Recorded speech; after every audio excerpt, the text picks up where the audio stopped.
Chilli ചിക്കൻ്റെ അതേ ടേസ്റ്റിൽ അല്ലെങ്കിൽ അതിനേക്കാൾ ഒരു പടി മുകളിലാണ് നമ്മുടെ ഈ സോയ ചില്ലി റോസ്റ്റിൻ്റെ ടേസ്റ്റ്. അതീവ രുചികരമായ ഈ ഒരു വിഭവം നമുക്ക് ചപ്പാത്തിയുടെയും പൊറോട്ടയുടെയും ചോറിൻ്റെയും ഒക്കെ കൂടെ കഴിക്കാൻ വളരെ ടേസ്റ്റാണ്. ഏതൊരു വിഭവത്തിൻ്റെ കൂടെയും കഴിക്കാം കേട്ടോ. ഇത് അത്ര രുചികരമാണ്. ഉണ്ടാക്കാനാണെങ്കിൽ ഭയങ്കര സിമ്പിളാണ്. നമുക്ക് വീട്ടിൽ എപ്പോഴും ഉണ്ടാകുന്ന സാധനങ്ങൾ മാത്രം വെച്ചിട്ട് പെട്ടെന്ന് തന്നെ ഇത് നമുക്ക് തയ്യാറാക്കിയെടുക്കാം. അപ്പോൾ എങ്ങനെയാണ് ഇത് ഉണ്ടാക്കുന്നതെന്ന് നമുക്കൊന്ന് നോക്കിയാലോ. ഒരു പാത്രത്തിലേക്ക് ഞാൻ സോയ എടുത്ത് വെച്ചിട്ടുണ്ട്. വലിയ സോയാണ് കേട്ടോ എടുത്തത്. നമ്മൾ ഈ ചില്ലി റോസ്റ്റിന് ഇതാണ് വേണ്ടത്.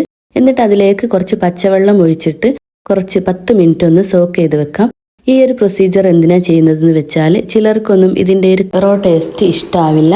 ഒരു കട്ട് ചുവ ഉണ്ടാവുമല്ലോ ഇതിന്, അത് മാറാൻ വേണ്ടിയിട്ടാണ്, അത് ഒഴിവാക്കാൻ വേണ്ടിയിട്ടാണ് നമ്മൾ ഈ ഒരു സ്റ്റെപ്പ് ചെയ്യുന്നത്. എന്നിട്ട് ആ പച്ചവെള്ളത്തിൽ 10 മിനിറ്റ് വെച്ചതിന് ശേഷം ആ വെള്ളം അങ്ങ് കളഞ്ഞതിന് ശേഷം നമുക്ക് നല്ല തിളച്ച വെള്ളം ഇതിലേക്ക് ഒഴിച്ചിട്ട് കുറച്ച് സമയം അതും കൂടെ ഒന്ന് വെക്കണേ. കാരണം ഞാൻ പറഞ്ഞ പോലെ ആ ഒരു റോ ടേസ്റ്റ് മാറി കിട്ടാൻ വേണ്ടിയിട്ടാണ്. അതുണ്ടായാൽ ആ കറി ചിലർക്കൊന്നും ഇഷ്ടപ്പെടാറില്ല. ഈ ഒരു ടേസ്റ്റ് പോയാൽ നമുക്ക് ഇതിൻ്റെ ടേസ്റ്റ് വേറെ ലെവലാവും. ഈ സ്റ്റെപ്പ് എന്തായാലും ചെയ്യണം കേട്ടോ. എന്നിട്ട് അതിന് ശേഷം നമുക്ക് ആ ചൂടാറിയതിന് ശേഷം ഇതുപോലെ സോയ പിഴിഞ്ഞെടുക്കാം. ഇതിലിട്ട് തിളപ്പിച്ച് വേണമെങ്കിലും എടുക്കാം, പക്ഷെ അത് അപ്പോൾ പൊട്ടിപ്പോവാൻ ചാൻസ് ഉണ്ട്. ഇങ്ങനെ ചൂടുവെള്ളം ഒഴിച്ച് വെച്ചാൽ പിന്നെ ആ പ്രശ്നം വരില്ല. അങ്ങനെ മുഴുവനായിട്ട് നമ്മൾ പിഴിഞ്ഞെടുത്തിട്ടുണ്ട് അതിലെ വെള്ളം. എന്നിട്ട് നമ്മൾ സാധാരണ ചില്ലിയൊക്കെ ഉണ്ടാക്കൂലേ പൊരിച്ചെടുക്കാൻ, അതുപോലെ തന്നെ ഇതിലേക്ക് മസാല പുരട്ടി കൊടുക്കണേ. അപ്പം ഞാനിതാ ഒരു 2 ടീസ്പൂണ് മുളക് പൊടി ചേർത്തിട്ടുണ്ട്. കാശ്മീരി മുളക് പൊടിയാണ് എടുത്തത്, ഒരു കളർ കിട്ടാൻ വേണ്ടിയിട്ടാണ്. പിന്നെ നമ്മൾ ഒരു 1/2 ടീസ്പൂണ് മഞ്ഞൾപ്പൊടിയും ചേർത്ത് കൊടുത്തിട്ടുണ്ട്. പിന്നെ അതാ 1 ടീസ്പൂണ് മൈദയോ അല്ലെങ്കിൽ കോൺഫ്ലവർ പൊടിയോ ചേർത്ത് കൊടുക്കാം. പിന്നെ ആവശ്യത്തിനുള്ള ഉപ്പും ഇട്ടിട്ട് നന്നായിട്ടൊന്ന് തിരുമ്മിയിട്ട് ഇതൊന്ന് യോജിപ്പിച്ചെടുക്കാം. നമ്മൾ ചില്ലി ചിക്കൻ ഉണ്ടാക്കുന്ന അതേ ഒരു മെത്തേഡ് തന്നെയാണ് കേട്ടോ ഇതിന് നമ്മൾ ഉപയോഗിക്കുന്നത്. അങ്ങനെ ഇതാ മുഴുവനായിട്ട് നമ്മൾ ഇതുപോലെ പരട്ടി വെച്ചിട്ടുണ്ട്. ഇനി നമുക്കതൊന്ന് റോസ്റ്റ് ചെയ്തെടുക്കണം. അപ്പോൾ അതിന് വേണ്ടിയിട്ട് ഞാനൊരു ചട്ടി വെച്ച് കൊടുത്തിട്ടുണ്ട്.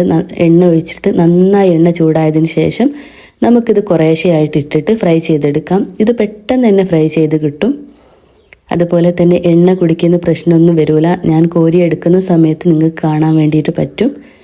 അത് കാരണം എന്താണെന്ന് വെച്ചാൽ നമ്മൾ ആദ്യം ചെയ്ത പ്രൊസീജിയറില്ലേ, അതായത് ഇത് നമ്മൾ വെള്ളത്തിലിട്ടിട്ട് പിഴിഞ്ഞെടുത്തിട്ടുണ്ടായിരുന്നല്ലോ, അതുകൊണ്ട് ഇതിൽ ഒട്ടും തന്നെ എണ്ണ ഒന്നും കുടിക്കില്ല. അപ്പോൾ അതായത് പെട്ടെന്ന് തന്നെ നമുക്ക് ഓരോരോ പ്രാവശ്യമായിട്ട് ഫ്രൈ ചെയ്തെടുക്കാൻ വേണ്ടിയിട്ട് കഴിയും. അങ്ങനെ നമ്മൾ കോരി എടുത്തിട്ടുണ്ട് കേട്ടോ. ഈ ഒരു അധികം അങ്ങ് ഞെരിഞ്ഞു പോകണ്ട, അതിന് മുന്നേ തന്നെ നമുക്കത് കോരിയെടുക്കാം.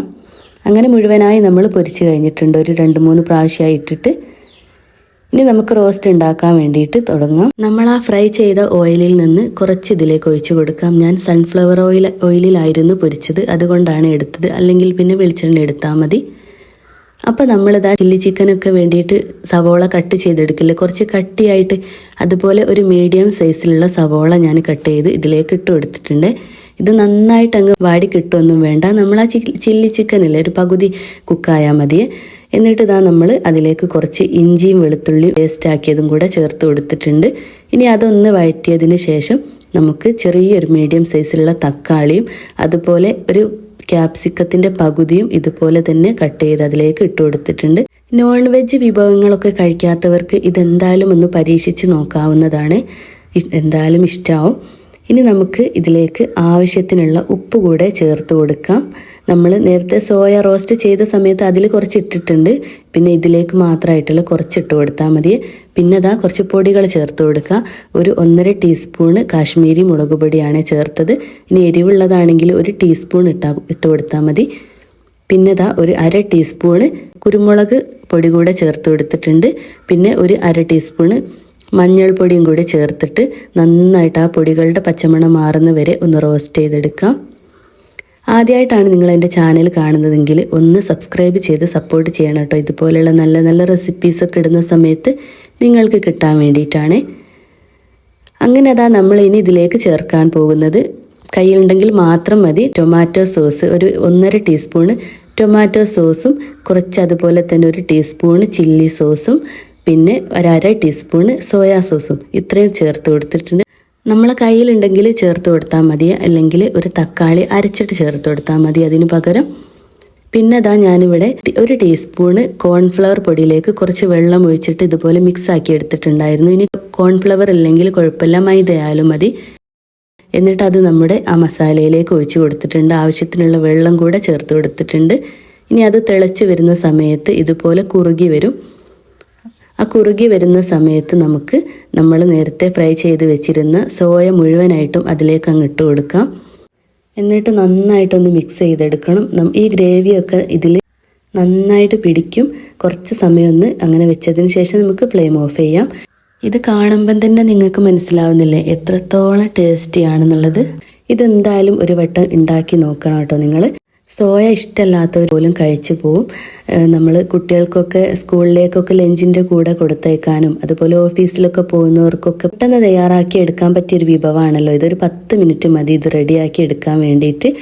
അപ്പോൾ ഇത്രയേ ഉള്ളൂ, നമ്മുടെ സോയ ചില്ലി റോസ്റ്റ് ഇവിടെ റെഡി ആയിട്ടുണ്ട്. ഇനി ലാസ്റ്റായിട്ട് ഒരു ഡെക്കറേഷന് വേണ്ടിയിട്ട് അതിൻ്റെ മുകളിലേക്ക് കുറച്ച് മല്ലിയിലയും കറിവേപ്പിലയും കൂടി നമുക്ക് ഇട്ട് കൊടുക്കാം. കാണാനൊരു ഭംഗിയുണ്ടാവും, കഴിക്കുമ്പോൾ ടേസ്റ്റും ഉണ്ടാവും. അപ്പോൾ എല്ലാവരും ഒന്ന് ഉണ്ടാക്കിയിട്ട് ഫീഡ്ബാക്ക് അറിയിക്കണേ.